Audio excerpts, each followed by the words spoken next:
नमस्कार, सत श्री अकाल, आदाब, खम्मा खड़ी, वणक्कम एंड हेलो। मेरा नाम है शिविका और आज के इस वीडियो में हम सीबीएसई क्लास 10 मैथमेटिक्स के chapter 3 pair of linear equation in two variable की जो एक्सरसाइज 3.3 है अकॉर्डिंग टू न्यू सिलेबस, उसके फर्स्ट क्वेश्चन के सेकंड पार्ट को सोल्व करेंगे। इससे पहले मैंने फर्स्ट क्वेश्चन का जो फर्स्ट पार्ट था उसका सोल्यूशन निकाला था, वो आपके साथ मैंने शेयर कर दिया था। अब मैंने इस सेकंड पार्ट का सोल्यूशन निकाला है समझ के, तो अब मैं वो आपके साथ शेयर कर रही हूँ। सो फर्स्ट क्वेश्चन क्या है कि भाई इक्वेशन मैंने दे दी है, यहाँ पे आप एलिमिनेशन मेथड और सब्स्टिट्यूशन मेथड से इसे सोल्व कर लो, यानी एक्स एंड वाई की वैल्यू फाइंड आउट कर लो। दोनों मेथड से करनी है, एलिमिनेशन से भी और सब्स्टिट्यूशन से भी। तो सबसे पहले हम यहाँ पे एलिमिनेशन मेथड से सोल्व करेंगे। सो ये लिख लेते हैं कि पहला सॉल्यूशन है वो एलिमिनेशन मेथड से हम कर रहे हैं, एलिमिनेशन मेथड। अब सबसे पहले दोनों इक्वेशन को यहाँ पे लिख लेते हैं। तो ये है 3x plus 4y equals to 10, ये हमारी फर्स्ट इक्वेशन है। उसके बाद है 2x minus 2y equals to 2, ये हमारी सेकंड इक्वेशन है। अब एलिमिनेशन मेथड में हमें सबसे पहले क्या करना होता है, जो इक्वेशन दी गई है उसमें वेरिएबल के साथ वाले जो टर्म है, जैसे ये 3x है, यहाँ पे 4y है, यहाँ पे 2x है, 2y है, इनमें से किसी एक टर्म को दोनों इक्वेशन में हमें सेम बनाना है। जैसे यहाँ पे 3x है और यहाँ पे 2x है, तो या तो मैं इस 2x को भी 3x बना दूं, ये सेम हो जाए, या जैसे यहाँ पे 4y है और 2y है तो इस 2y को भी मैं 4y बना दूं, ठीक है। सो यानी कोई एक टर्म हमें सेम चाहिए। क्यों चाहिए? ताकि हम उसे एलिमिनेट कर ले। सेम होंगी तभी तो हम उन्हें हटा पाएंगे इजीली। तो उसके लिए हम यहाँ पे क्या कर सकते हैं, देखो ये जो 2y है इसे हम 4y बना सकते हैं। कैसे बना सकते हैं? अगर हम इसे 2 से मल्टीप्लाई कर दे तो क्या सिर्फ ये जो पर्टिकुलर 2y है यही 2 से मल्टीप्लाई होगा 4y बनने के लिए? इस पूरी की पूरी इक्वेशन को हमें 2 से मल्टीप्लाई करना होगा, तब जाके ये जो 2y है ये 4y बनेगा। तो पहला स्टेप यहाँ पे क्या हो जाएगा, मल्टीप्लाई सेकेंड इक्वेशन बाय 2, ठीक है, ताकि ये 4y बन जाए। तो इसे कर देते हैं 2 से 2x माइनस 2y, दोनों side left hand side right hand side दोनों साइड ये 2 से मल्टीप्लाई होगा, दैट इज 2 इंटू 2। सो इसे हो जाएगा 2 2 सा 4, दैट इज 4x माइनस 2 2 सा 4, 4y, और ये भी आ जाएगा 2 2 सा 4। तो यहाँ पे हमारे पास आ गया 4x minus 4y equal to 4। अब हमें क्या करना है, तो अब हमें करना है ये जो सेकेंड इक्वेशन में से हमने निकाली तीसरी इक्वेशन, ये जो यहाँ पे आई है ये हमारी तीसरी इक्वेशन बन गई है। सो इसे लिख लेते हैं यहाँ पे, that 4x minus 4y equals to 4, ठीक है, ये हमारे पास है। इसके अंदर हम क्या करेंगे, जो हमारी फर्स्ट इक्वेशन है that is 3x plus 4y equals to 10, इसे ऐड कर देंगे। ऐड क्यों कर रहे हैं, सब्ट्रैक्ट क्यों नहीं कर रहे? आपने लास्ट क्वेश्चन देखा होगा तो वहां पे तो हमने सब्ट्रैक्ट किया था। तो ऐसा हम क्यों कर रहे हैं, ऐसा इसीलिए कर रहे हैं, मैंने उसमें भी आपको बताया था कि जब हमें नीचे वाले का साइन बदलना हो, जैसे यहाँ पे तो प्लस है तो साइन क्यों बदलना होता है, प्लस प्लस रहेगा तो ऐड हो जाएगा, माइनस माइनस रहेगा तो भी वो ऐड हो जाएगा। पर एलिमिनेट करने के लिए तो हमें क्या चाहिए, एक प्लस हो एक माइनस हो, प्लस माइनस हुआ तो वो उड़ जाएगा, यानी एलिमिनेट हो जाएगा, रिमूव हो जाएगा।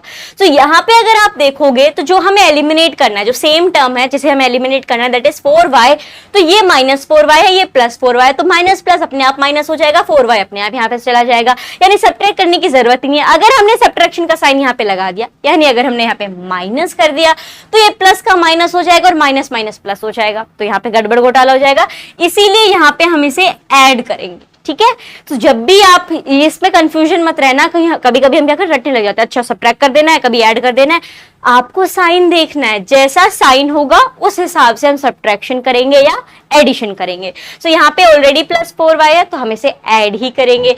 सो 4 प्लस 3 यहाँ पे कितना हो जाएगा, 5 6 7, that is 7x plus minus minus, तो ये पूरी की पूरी यहाँ पे जो टर्म है वो कैंसिल हो जाएगी, इक्वल टू ये भी यहाँ पे ऐड हो जाएगा, 10 plus 4 that is 14।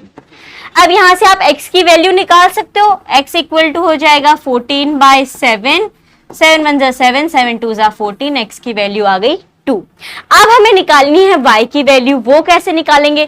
Now substitute the value of x in the second equation. जो हमारे पास सेकेंड इक्वेशन है उसके अंदर हम ये जो x की वैल्यू है इसे सब्स्टिट्यूट कर देंगे और हमारे पास आंसर निकल के आ जाएगा। आप चाहो तो फर्स्ट इक्वेशन में भी कर सकते हो, कोई इशू नहीं है, दोनों में से जो इक्वेशन आपको ज्यादा बेहतर लगे आप वो वहां पे ले सकते हो। तो फर्स्ट ले लो या सेकेंड ले लो, दोनों चलेगा। सो यहाँ पे जो स्टेप कम पड़ेंगे जिसमें जल्दी से आंसर आ जाएगा हम वो ले रहे हैं। तो लेट्स से फर्स्ट इक्वेशन यहाँ पे ले लेते हैं, दैट इज 3x, यहाँ पे क्या आया 2, so into 2 plus 4y equals to 10।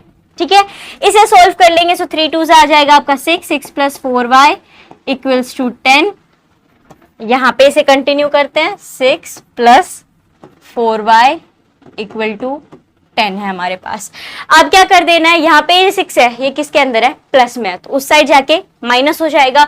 तो ये आपका हो जाएगा 4y इक्वल्स टू 10 माइनस 6, 4 आ जाएगा, that is 4y equal to 4, y will be equal to 4 upon 4, 4 1 जा 4, 4 1 जा 4, y आ गया 1। सो यहाँ पे x की वैल्यू क्या आई थी 2, y की वैल्यू क्या आई है 1। सो एलिमिनेशन मेथड से हमने x एंड y की वैल्यू निकाल दी। यहाँ पे इसे सेपरेट भी लिख लेते हैं, that x is equal to 2 and y is equal to 1। अब हमें सब्स्टिट्यूशन मेथड से सॉल्व करना है, दोनों से करना होगा ना, एक बार एलिमिनेशन से एक बार सब्स्टिट्यूशन से। तो अब हम इसे सॉल्व करेंगे सब्स्टिट्यूशन मेथड से।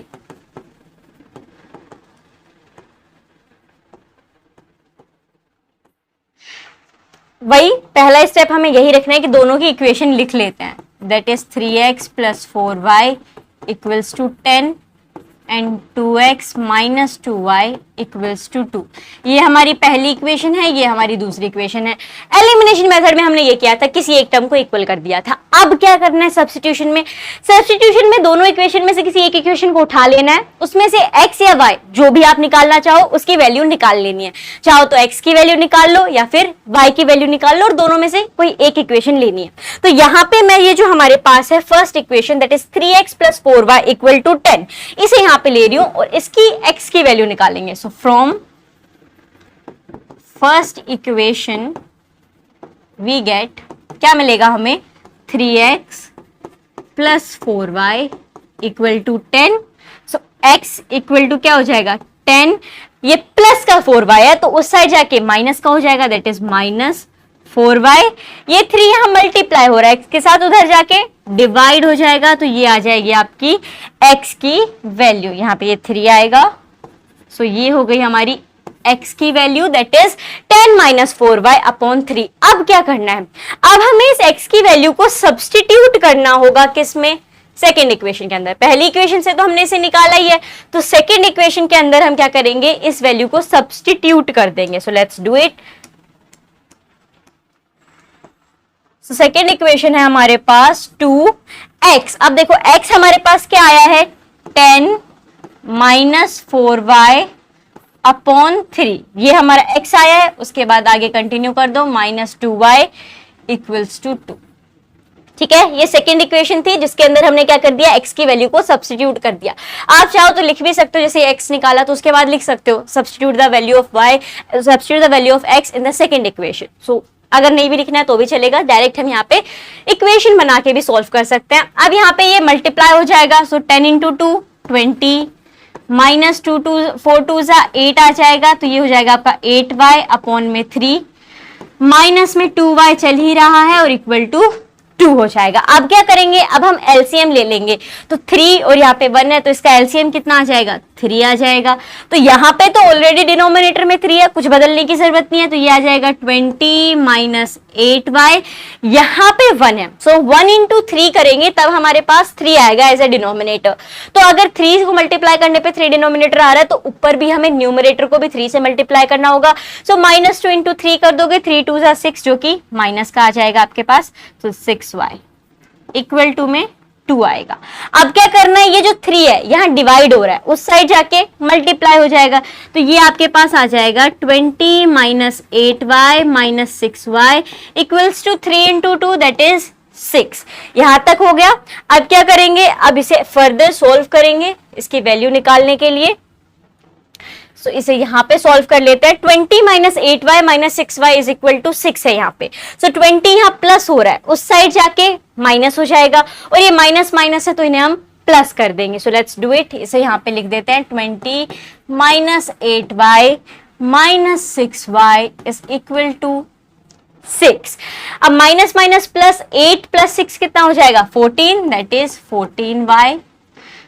साइन किसका लगेगा, माइनस का लगेगा। इक्वल टू में 6 माइनस 20, इट मीन्स 20 माइनस 6 आप पहले कर दो, तो ये आ जाएगा आपके पास 14 माइनस का। वो भी, ये भी माइनस का क्यों आया, बिकॉज बड़ा नंबर कौन सा है 20 है, और उसके साथ कौन सा साइन है, माइनस का साइन है। सो अब ये हो गया minus 14y equal to minus 14, it means y is equal to minus 14 upon minus 14, minus से माइनस कट, 14 1 14, 14 1 14, y की वैल्यू आ गई 1। अब क्या करना है हमें, now substitute the value of y in the first equation और इन द सेकंड इक्वेशन, और जो हमने यहाँ पे निकाला था कि x is equal to 10 minus 4y upon 3, इनमें से कहीं पे भी आप y की वैल्यू सब्स्टिट्यूट कर दो। इस इक्वेशन में करनी है तो इसमें कर लो, यहाँ पे करना है तो यहाँ पे कर लो, या यहाँ पे कर लो। तो मैं ये वाली इक्वेशन ले रही हूं, that is x is equal to 10 minus 4y upon 3, ठीक है। ये जो इक्वेशन है इसमें हम y को सब्स्टिट्यूट कर देंगे, तो ये देखो y 1 है, सो 4 इंटू 1 क्या हो जाएगा 4 ही हो जाएगा। तो ये हमारे पास आ जाएगा 10 माइनस 4 अपॉन 3। 10 में से 4 माइनस कर दो, आपके पास कितना आ जाएगा 6, दैट इज 6 अपॉन 3। अब ये यहाँ पे इसकी और लोएस्ट फॉर्म में जा सकता है, हाँ जा सकता है। 3 1 जा 3, 3 2 जा 6, तो ये आ गया 2, यानी y हमारा आया था 1 और x आ गया 2। यहाँ पे इन्हें सेपरेटली लिख देते हैं, that x is 2 and y is 1। तो सब्स्टिट्यूशन मेथड से भी हमारे पास ये सॉल्यूशन आ गए। सेम सॉल्यूशन एलिमिनेशन मेथड से आए थे, ठीक है। एलिमिनेशन से भी हमें x2 मिला था और y1 मिला था, और सब्स्टिट्यूशन मेथड से भी हमें x2 मिला है और y1 मिला है। दोनों में थोड़ा सा ही डिफरेंस है, जैसे जो स्टार्टिंग के स्टेप्स होते हैं वही अलग है। सब्स्टिट्यूशन में आप क्या करते हो, दोनों इक्वेशन में से कोई एक इक्वेशन लेके किसी एक वेरिएबल की वैल्यू निकालते हैं, और एलिमिनेशन के अंदर क्या करते हैं, किसी एक टर्म को सेम करके उसे रिमूव कर देते हैं प्लस या माइनस करके। तो इस तरीके से हम फर्स्ट क्वेश्चन के सेकंड पार्ट को सॉल्व करेंगे। अगर आपको ये सॉल्यूशन समझ में आया हो कि इसे कैसे करना है एलिमिनेशन और सब्स्टिट्यूशन मेथड से, तो इस वीडियो को लाइक कर दीजिए, और ऐसे ही आगे सारी क्वेश्चंस के सॉल्यूशंस आपको मिलते रहें तो उसके लिए चैनल को सब्सक्राइब कर दीजिए। मिलते हैं एक नए वीडियो के साथ, धन्यवाद।